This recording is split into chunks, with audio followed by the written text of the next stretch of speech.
Welcome to worship with Eliot Unitarian Chapel.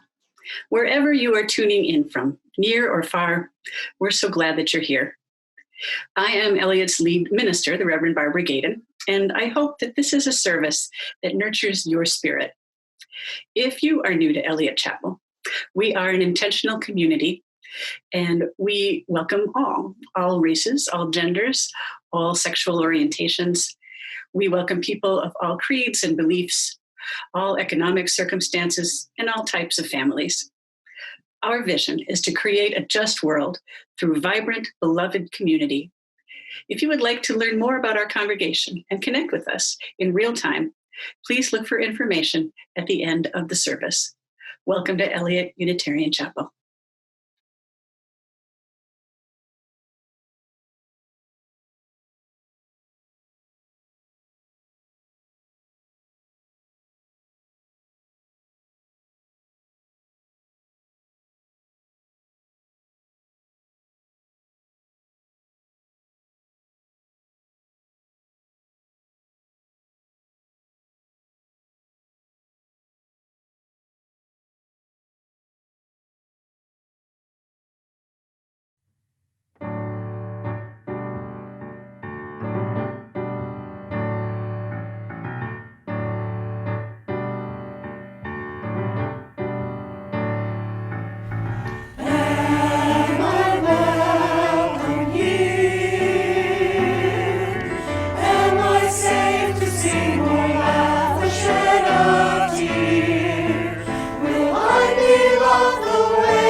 There are rituals and there are traditions that call us to beloved community.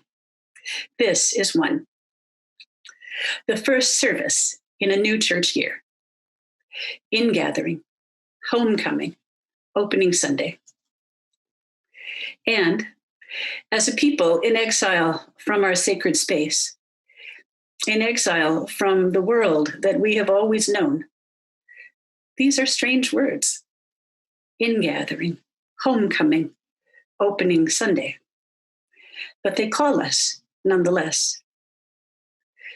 And so we ingather. We gather in service, hope, and strength. We come home to ourselves, to our people, to our faith. We open ourselves this Sunday to surprise and delight, to the need for compassion, to the springs of refreshment that come when we come together, however that happens. In this hour, from our separate places, we declare ourselves gathered, at home, and open. We know and trust that we are beloved. Come, let us worship. In dining rooms and living rooms, in kitchens and offices, we light this chalice. On patios and in backyards and front porches, we light this chalice. From many homes, many neighborhoods in St. Louis and beyond, we light this chalice. Many flames become one, with hands that are quick and hands that are slow. We light this chalice. With hearts that are heavy and hearts that are light, we light this chalice. With minds on fire and minds that need some rest, we light this chalice. Many flames become one. Gather around this flame, brighter than any we could create by ourselves. May it be a beacon in the darkness and warmth in the cold. For this community and for the world, we light this chalice.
This is a true story. There once were two friends, John and Anthony, who lived on Long Island in New York. They loved each other very much, but they really loved catching fish and trapping lobsters together. Anthony was a goofball, and John was kind of the serious one. John liked to wear these big green rubber boots, and Anthony teased him. But John didn't mind. He just thought that they were sturdy and soft and comfortable, and he wore them anyway. When Anthony and John grew up, they decided to buy a beat-up old boat called the Anna Mary and catch lobsters together for a living. That was their job.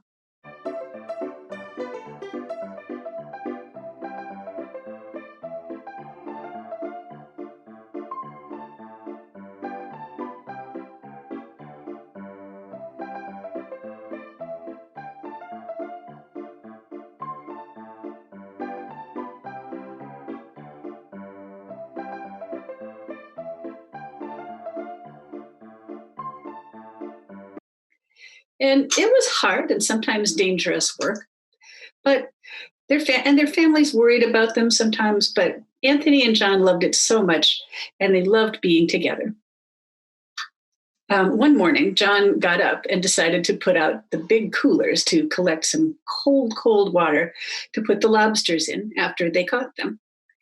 And the coolers were heavy, so he had to pull them in with ropes. He yanked really hard, and the handle broke, and he went flying overboard.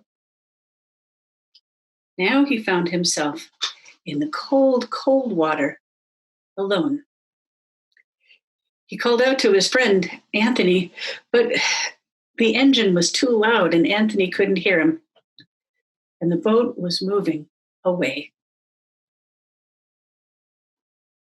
John was scared. He didn't have a life jacket on. Now, like every fisherman, he knew that the first thing you do if you go overboard is to take off your boots so that they don't weigh you down, right? But he took off one of his green rubber boots and he discovered something. It could float. He raised it above the water and pulled it down to trap some air in it. And then he did the same thing with the other one.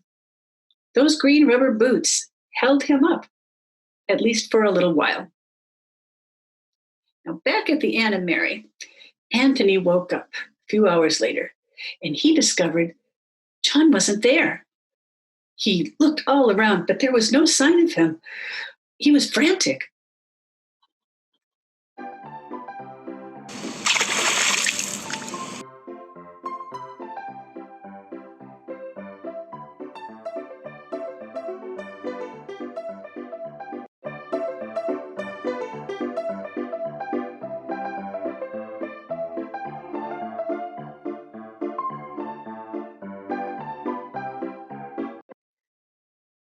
So Anthony decided that he was going to call the Coast Guard, and he said with his voice shaking, "This is the Anna Mary.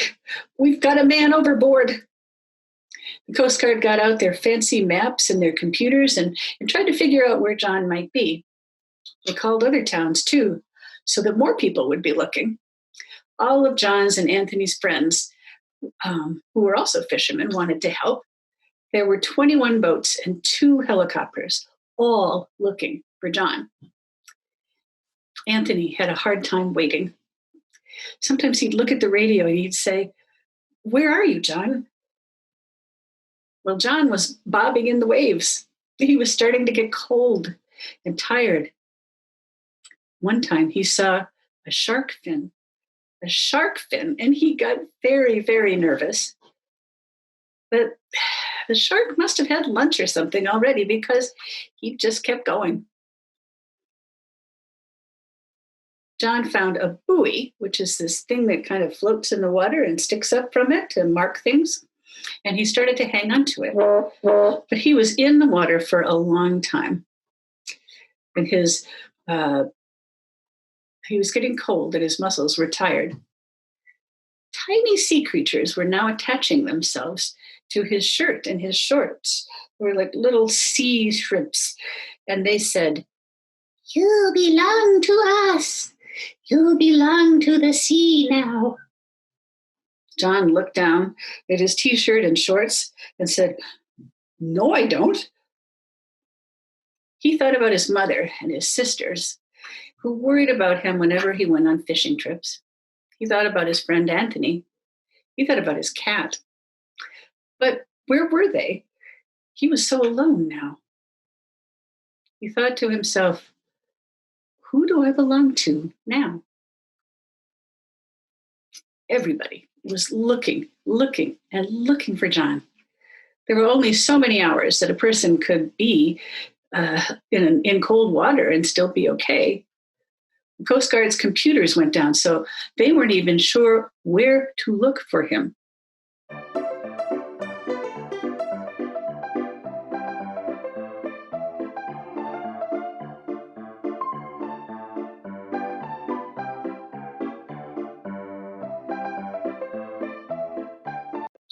And they got close to giving up. They said, "Well, why don't we just call it?" And one of the helicopter pilots said, "Can't we just keep looking for another hour? We're here anyway." And that pilot right then saw a man holding himself up on a buoy. It was John. He was so weak, but he managed to wave to them.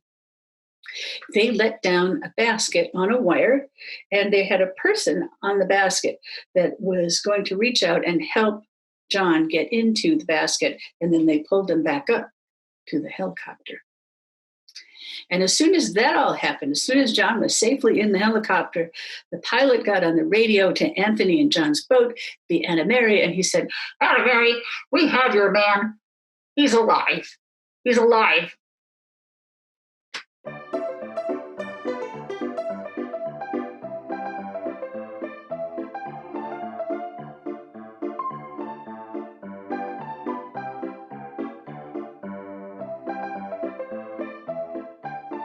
Everybody was so excited, but no one more than Anthony. John spent the night in the hospital, where everyone made sure that he was okay. Now, you might think that John would be scared to go out on their boat again, but he wasn't. Maybe he was just a brave person. Or maybe it was because he had heard about the 21 boats, 2 helicopters, and all of his friends, including his best friend, Anthony, who were looking for him and would not give up. It helps a lot when you belong to people. Our families, our friends, our church. They keep us afloat like a good pair of green rubber boots, which nobody teased John about ever again. This morning, our prayer has been adapted from one written by Unitarian Universalist minister Reverend David Miller for the beginning of the church year. I invite you to make sure you're seated in a comfortable way. Be aware of your breathing. Be aware of your body and your spirit. I invite you to join with me in that spirit of prayer and meditation. Spirit of life. As Unitarian Universalist congregations around the globe prepare to gather again, mostly online, for a new year, our world has profoundly changed. In truth, it has always been changing and always will change, and yet these changes and what is being asked of us feels so large, as something that will shape us for years to come. We feel much struggle in the question of how we care for ourselves, care for the well-being of those not in our immediate circle, care for this world. In a year where it has been proven once again through the very air we breathe that what happens to one happens to all, how will we reach across difference to save each other, to save our republic, to save the sacred home we call Earth, open to what may come and willing to be changed? Spirit of life, may the love of others truly enter our hearts and our places of worship wherever they may be. May the ability to reach out in love flow through our outstretched fingers to touch a hurting and beautiful world. May the desire to honor the past not keep us in it, and may it not impede the need to be relevant in this time of deep division and rapid change. May we rise as a beacon of love, not on our own, but together with all those who believe in justice, equity, and compassion wherever they may be. And may we travel through this congregational year with grace, anchored in this sense of mission infused in all we do, in our programs, our worship, our interactions, our relationships, and our incredibly interdependent lives. Let us enter into a moment of silence for the meditations and prayers deep in our hearts.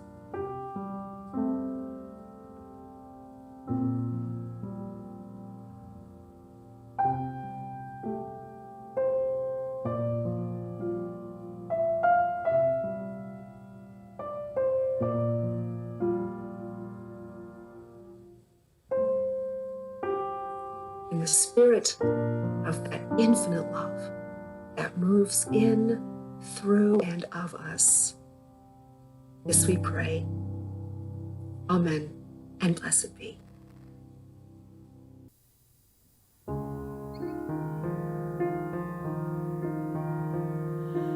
No one here to guide you. Now you're on your own. Only me beside you. Still you're not alone. No one is alone.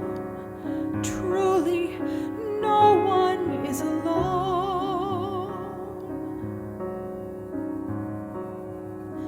Sometimes people leave you halfway through the wood. Others may deceive you. You decide what's good. You decide alone. But no one is alone. People make mistakes. Fathers, mothers, people make mistakes. Holding to their own.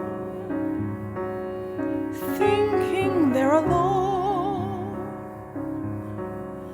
Honor their mistakes. Everybody makes one another's terrible mistakes. Witches can be right, giants can be good. You decide what's right, you decide what's good. Just remember, someone is on your side, someone else is not. While we're seeing our side, maybe we forgot. They are not alone. No one is alone.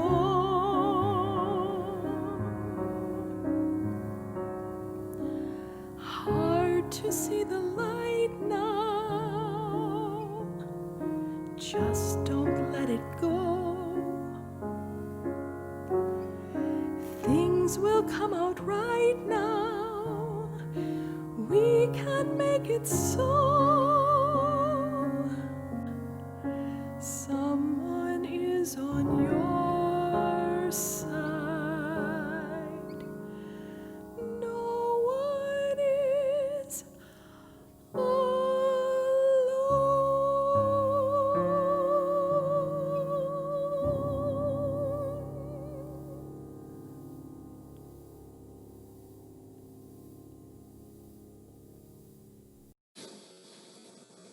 Matthew chapter 14, verses 22 to 32.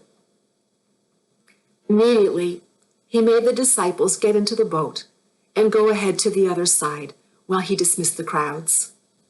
And after he had dismissed the crowds, he went up the mountain by himself to pray. When evening came, he was there alone. But by this time the boat, battered by the waves, was far from the land, for the wind was against them.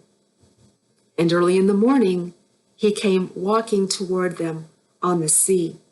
But when the disciples saw him walking on the sea, they were terrified, crying out, "It is a ghost!" And they cried out in fear. But immediately Jesus spoke to them and said, "Take heart, it is I. Do not be afraid." Peter answered him, "Lord, if it is you, command me to come to you on the water." He said, "Come." So Peter got out of the boat, started walking on the water, and came toward Jesus. But when he noticed the strong wind, he became frightened. And beginning to sink, he cried out, "Lord, save me." Jesus immediately reached out his hand and caught him, saying to him, "You of little faith, why did you doubt?" When they got into the boat, the wind ceased.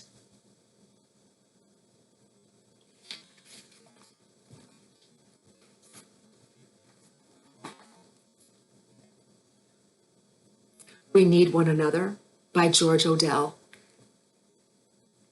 We need one another when we would mourn and be comforted. We need one another when we are in trouble and afraid. We need one another when we are in despair, in temptation, and need to be recalled to our best selves again. We need one another when we would accomplish some great purpose and cannot do it alone. We need one another in the hour of success, when we look for someone to share our triumphs. We need one another in the hour of defeat, when with encouragement we might endure and stand again. We need one another when we come to die and would have gentle hands prepare us for the journey. All our lives, we are in need, and others are in need of us. Hello, Eliot members and friends, wherever you are listening. My name is Karen Gender, and I serve as Eliot's representative on the KirkCare board. During the month of September, Eliot Chapel is sharing the collection with KirkCare. KirkCare is the food pantry and utility assistance program serving those living in the Kirkwood School District attendance area. KirkCare was created in 1982 by the Kirkwood Ministerial Alliance, so the support comes from our local community, us. This year, as you can imagine, the need is high. Children have not been in school since March, and many of them have depended on the 2 daily meals served there. Spire Gas, Kirkwood Electric and Water, and Ameren had a moratorium on shutoffs because of the virus. These have resumed. In August, KirkCare gave almost $4,700 in utility assistance to Kirkwood residents in need. KirkCare routinely collects non-perishable food for distribution, and many of those opportunities have dried up. We were able to do that at Eliot on a regular basis before March. On September 13th, during our Ingathering drive-thru, you may bring needed non-perishables to Eliot for the pantry. Eliot's publications will share a list of most needed foods and personal care items. After the 13th, know that you can drop food off for pickup at these red boxes located at the Kirkwood train station, Webster Hills United Methodist Church, Kirkwood Farmers Market across from Eliot, and Kirkwood's Fresh Time Market. Along with the non-perishables, KirkCare gives a minimum monthly $40 grocery voucher to families so our clients can buy fresh food. In August alone, KirkCare was able to give almost $6,000 in food and vouchers to our neighbors. The need is great. Please be generous. Thank you.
asked a friend of mine how she was feeling these days. Right now, if you say these days or in these times, people know exactly what you're talking about. The multiple pandemics of COVID-19, terror over police brutality, and the riots springing up in response to peaceful protest, and climate change, the effects of which we are seeing in tremendous fire and terrible, terrible fear now in California. When I asked my friend how she was feeling these days, she said, "It feels like I'm in the middle of a storm at sea, and I cannot see the shore. I've been in storms before," she said, "but I've always been able to see the shore." I think a lot of us feel that way. And it made me think of this story with Jesus, Peter, and the disciples. They have just fed and healed thousands of people. And Jesus goes off by himself to rest and maybe get away from the disciples. Maybe they've had a little too much of one another, that at that point they've been spending a lot of time in close proximity. A lot of us feel that way these days too. Ask the parents of young children. And the disciples, they get in the boat and a storm whips up, and Jesus feels this storm come up and he gets worried about his friends. So he decides to go to them, and he walks right out to the boat. Now, some people who want to make the Bible literally true and who want to square it with the laws of physics might say things like, well, maybe there was a sandbar there or something, or maybe the lake was really shallow at that point. I don't think we need to bother with that. This story is a myth in the grandest sense of the word, a hero's tale. And it's okay for it to be larger than life. So the disciples see this thing coming at them, and they don't know what it is. And now they're even more frightened than they were by the storm. And when they see it's Jesus, Peter, and it's always Peter, right, that has the dumb idea first, Peter asks if he can try it. Could he walk on the water? And guess what? He's up, he's doing it. And then he looks around at the waves and feels the wind, and he becomes afraid. Anybody would. And Jesus reaches down and pulls him out. Now, Jesus might be thinking, oh my God, do I have to do everything for you people? But he is nicer than I am. So he says something else. He says, "Oh, ye of little faith, why did you doubt?" Now, conversely, if I were Peter, I would be thinking, well, dude, come on, huge waves and wind. Why wouldn't I be afraid? But there was the teacher, expecting something else, expecting faith. Oh, ye of little faith. I think it's hard for us, for many of us, to have faith these days. I was thinking about Stephen Bain's wonderful sermon last week about humanism, and it occurred to me that a lot of us are struggling with faith right now, whether you put your faith in God or in human goodness. And it's not hard to see why. You just have to look at people aggressively not wearing masks in public, for one thing. This is hard for me. This is a hard one for me, as you might imagine, being a high-risk person, having a suppressed immune system. But it also hurts my heart to see such a simple way for us to care for one another become yet another source of division. And it's getting harder to simply just agree to disagree, but this one, because this disagreement is causing tens of thousands of lives. It's getting harder to have faith in our government and faith in public organizations that are supposed to take care of us. So faith in other human beings these days feels a little bit strained. The story in the Gospels also shows a kind of strange writer's tick, I think. They keep using the word immediately. Did you notice that? Immediately they withdrew into the desert, and immediately the disciples fed the people. There's a lot of immediatelys in this narration. And there's a great sense of urgency in telling this tale. It almost gives kind of a sense of an action hero, almost a comic book kind of feel to the story. Our friend Kim Hampton had a different idea about that. She called it a trauma response. A trauma response. Collective trauma, they say, is marked by a shared sense of helplessness, disorientation, and loss. And Mark, the gospel that Matthew was based on, was written in the shadow of a traumatic event. It was written decades after Jesus' death. And at that time, they were facing or had just faced the destruction of the Second Temple in Jerusalem. The Romans were threatened by a Jewish uprising and decided to make a vicious and overwhelming show of force.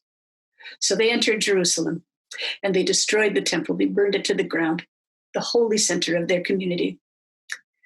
The Romans killed thousands of Jews, whether they were part of this newer Jesus cult, so to speak, or Jesus group, or the more traditional rabbinical Jews. They killed Jews by the thousand and took others as slaves. Soldiers were given Jewish land as a reward for their service. And there was a very heavy tax that was pulled on people, on Jews, that was called simply the Jew tax. The loss of Jewish life, the introduction of poverty, the threats of violence. Being in a boat and tossed around by wind and waves would be a perfect metaphor for those people. And so it seems for us too. We too are in a storm. Now, as individuals, we are far from equal in our resources and ability to weather the storm. It's hitting us at different levels of impact. We can't really say we're all in the same boat. There are more safe places in some people's worlds than there are in others. It's more accurate to say, though, that we are in the same storm. So how do we respond? How do we respond with anything that looks like faith? You know, we sometimes think of faith as something that is magical, that some people just have it, that you could just tell somebody to have faith and they will. That's a kind of an unrealistic notion, I think, of faith. It makes it into some kind of magic pixie dust. You clap 3 times, wish upon a star. I think faith is, as Victoria Safford wrote, faith is not so much what you believe, but faith is more of a feeling. It's a state of being. It's a state of being part of the world, a larger world. We also think of faith as some kind of a solitary thing. It's something between you and your God, or just you and your heart, maybe alone in your home. But it isn't that either. Faith is about belonging. I believe it is about being part of something larger than yourself. Faith is, as she says, communal and contagious. You need other people to have faith, and you need to have it and feed it and share it. You need it in community. You need community to have faith. Because another marker of collective trauma is, guess what? It's another marker of collective trauma is that people stop trusting each other. Joshua Morgenstern of the Uniformed Services University in Bethesda, Maryland, said, strong communities buffer against adverse traumatic effects, he said. He did some studies of health workers in Florida after the hurricanes in 2004 and 2005, and he found lower rates of PTSD and depression among those who reported living in places with tight-knit social circles, which are better able to organize in times of crisis. We've seen times of crisis before. We've had collective trauma. It was November 8th, 2016. Robert and I had stayed up late, and we heard the news firsthand. Against most predictions of the pundits, Donald Trump had won the presidency of the United States. And I remember weeping into my husband's arms. I was in despair. This was not about Democrat versus Republican.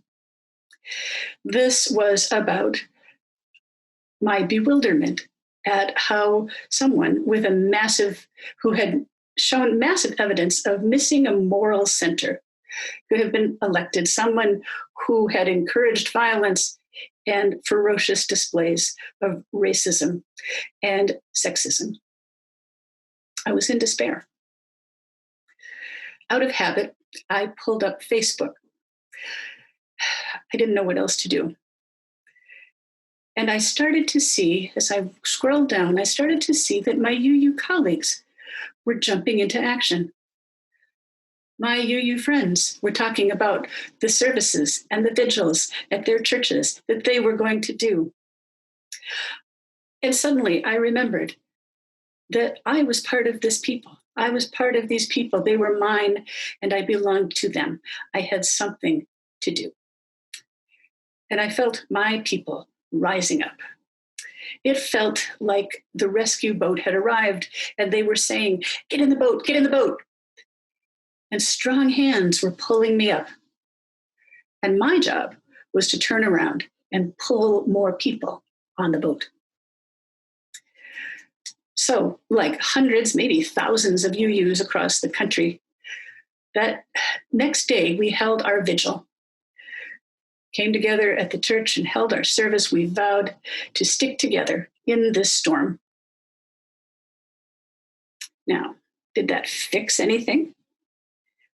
No, but it was enough. It was enough to help us to stay afloat. I felt faith rising up in me, in us. A few months later, Ann Ruger came to me and said, "Hey, can we rent a bus and send a bunch of us to Washington, D.C. for the Women's March?" I said, "Hell yeah." And there were 40-some women, girls, and I think a few men on the bus for the Pink Hat March in Washington. Several more of us marched here in St. Louis. Dozens of us met downtown. And we were part of thousands upon thousands of people all over the world marching. You remember the photos. The pink hats everywhere, the sea of pink. And after that march, I remember asking that Sunday, how many of you were there? How many of you marched either in St. Louis or elsewhere? And almost every single hand went up. I asked the children, some of whose mothers had gone on that bus to Washington, if they knew why. They all knew. Now, did that moment change anything? Did those marches change anything? No. But they changed us. They kept us afloat. We knew that there were thousands of us who were going to fight, to resist, even the 4-year-olds. And you know what? Even now, even after we have been scattered to our homes, unable to meet in person, I am here today to remind you. Let me remind you that we are still those people. We are still that community. We are the people who worked for years now to expand Medicaid and won. We marched and lobbied and phone banked and text banked and wrote letters and made phone calls for justice. We are the people. We are the people who reached out to each other in times of personal crisis and need when we knew someone was struggling. We have lost a number of our members in these last few months. And even though we don't have reason to think that it is because of the virus, it still hurts. And we do what we have always done. We reach out and connect. We look into each other's faces, even if it's on a screen. These hard, flat machines do not replace a hug or the touch of our hands. But if we are willing to use them, they are enough, I believe, to keep us afloat. For me, the story was never about Jesus walking on the water. If you notice, walking on the water changed absolutely nothing. Nothing really changed in that story until they all got in the boat together, right? Church has been about that. Church has always been this grand experiment in learning to love other people and to love the world, to belong and to create a greater sense of belonging in the world. We practice our faith by practicing community. How do we do that now? So many ways. Come to worship online. At 11:30 today, we have a rare opportunity to see one another in 3 dimensions for the drive-through extravaganza. I hope you come. On Tuesday night, you could participate in our weekly vigil for Black Lives held at the church. You can join our social justice team for a lot of initiatives that have to do with the vote. You can join one of a dozen small groups that are either ongoing or about to start up in October. We're teaching classes. There are so many ways to be part of this community. It helps a lot when you know that you belong to people, our families, our friends, our church. They keep us afloat. Then, when we are afloat, we can pull other people into the boat and know to the core of our being that no one is alone. No one is alone. Amen. And let's have a great year, everyone. As you know, this Sunday, September 13th, we are doing a special drive-in event at the church at Eliot Chapel. We would like to connect with you and offer you a blessing for your year. So we have had these made to give away. It says, you are not alone, and has a little chalice that looks like a boat. It is on a keychain so that you can use it for your keys, put it on your backpack, your briefcase, bag, hang it up somewhere, keep it in your desk drawer. It's also good as a stress release toy. I remember having something like this as a child because they were designed for boat keys. And when we were out in our canoe and we wanted to have keys with us, we had them on a keychain like this, and they floated. So my wish for all of us this year is that this community can help keep one another afloat. Please accept this as a token of our love and our care for you and yours. And it comes with a blessing. May joy, wonder, and good surprises come to you. May you know that you are enough. May strength, compassion, and love be yours. And may you know that you are surrounded by love, and you don't have to do this alone. Amen.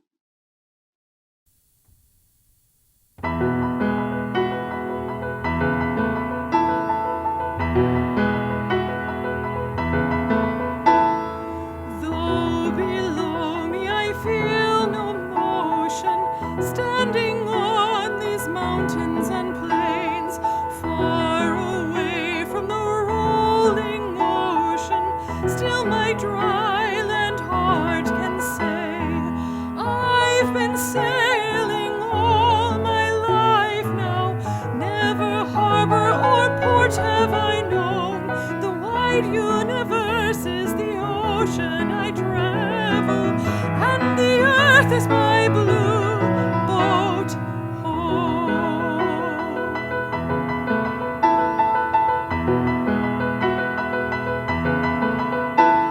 Sun, my sail, and moon, my rudder, as I ply the starry sea, leaning over the edge in wonder, casting questions into the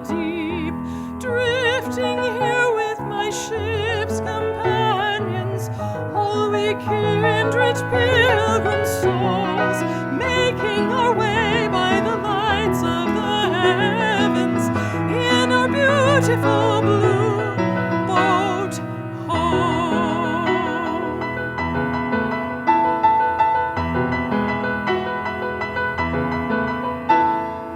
I give thanks to the waves upholding me, hail the great winds urging me on, greet the infinite sea before me, sing the sky my sailor's song. I was born upon the fathoms, never harbor or port have I known. The wide universe is the ocean I travel, and the earth is my blue boat home.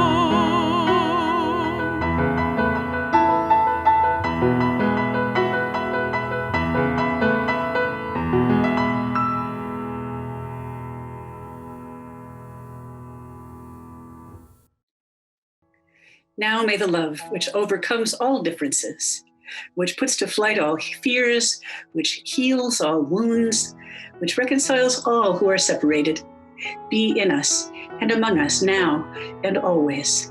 Amen. Go in peace.